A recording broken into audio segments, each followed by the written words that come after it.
Mystical psychosis. Mystical psychosis is a term coined by Arthur J. Deikman in the early 1970s to characterize first-person accounts of psychotic experiences that are strikingly similar to reports of mystical experiences.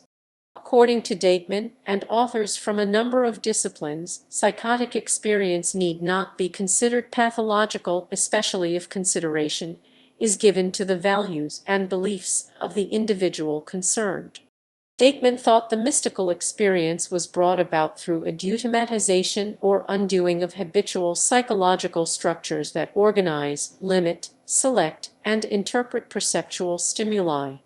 There may be several causes of deautomatization: exposure to severe stress, substance abuse or withdrawal, and mood disorders.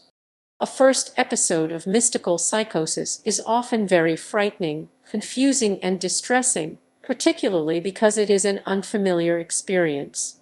For example, researchers have found that people experiencing paranormal and mystical phenomena report many of the symptoms of panic attacks.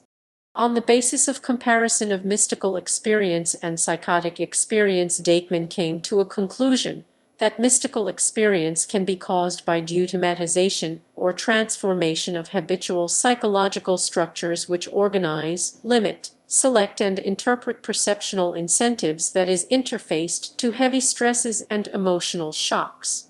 He described usual symptoms of mystical psychosis, which consist in strengthening of a receptive mode and weakening of a mode of action.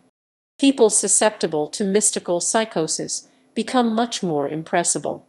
They feel a unification with society, with the world, God, and also feel washing out the perceptive and conceptual borders.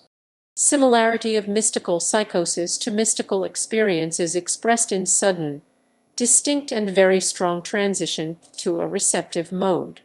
It is characterized with easing the subject-object distinction, sensitivity increase, and nonverbal, lateral, intuitive thought processes. Deikman's opinion that experience of mystical experience in itself can't be assigned to psychopathology, even in case of this experience at the persons susceptible to neurophysiological and psychiatric frustration, in many respects defined the relation to mystical experiences in modern psychology and psychiatry.